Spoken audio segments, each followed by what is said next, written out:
Governor తోనూ అబద్ధాలు చెప్పించారు లేఖ రాస్తామంటూ జగన్. చంద్రబాబు ప్రభుత్వం తాము అబద్ధాలు చెప్పడమే కాకుండా గవర్నర్ తోనూ అబద్ధాలు చెప్పించమని మాజీ సీఎం వైసీపీ అధినేత జగన్ విమర్శించారు. అసెంబ్లీ వేదికగా ఉభయ సభలను ఉద్దేశించి ప్రసంగించిన గవర్నర్ నజీర్తో అప్పుల విషయంలో అబద్ధాలు చెప్పించారని అన్నారు. ఎన్నికలకు ముందు 14 లక్షల కోట్ల వరకు అప్పు ఉందని ప్రచారం చేసిన చంద్రబాబు, ఆయన కూటమి నేతలు గవర్నర్ ప్రసంగానికి వచ్చేసరికే 10 లక్షల కోట్ల లోపు అప్పులు ఉన్నాయని చెప్పించారని తెలిపారు.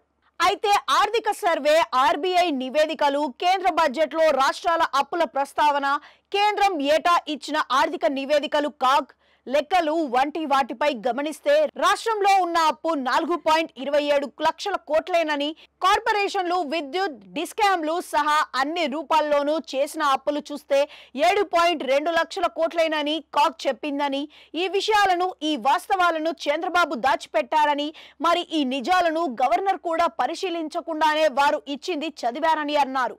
ఈ నేపథ్యంలో గవర్నర్ తోనూ చంద్రబాబు అబద్ధాలు చెప్పించిన విషయాన్ని తాము గవర్నర్ దృష్టికి తీసుకువెళ్తామన్నారు. ఆయనకు శుక్రవారమే లేఖ రాయనున్నట్లుగా తెలిపారు. అబద్ధాలు చెప్పించిన చంద్రబాబు పైన, చంద్రబాబు ప్రభుత్వంపై చర్యలు తీసుకునేలా, చివాట్లు పెట్టేలా కోరుతానని జగన్ తెలిపారు. రాజకీయంగా అబద్ధాలు చెప్పడమే కాకుండా నిండు సభలో గవర్నర్ తోనూ అబద్ధాలు చెప్పించారని, వీటితో తాము గవర్నర్ కు ఆధారాలతో సహా వివరించి చర్యలు తీసుకునేలా పట్టుబడతామని జగన్ వివరించారు.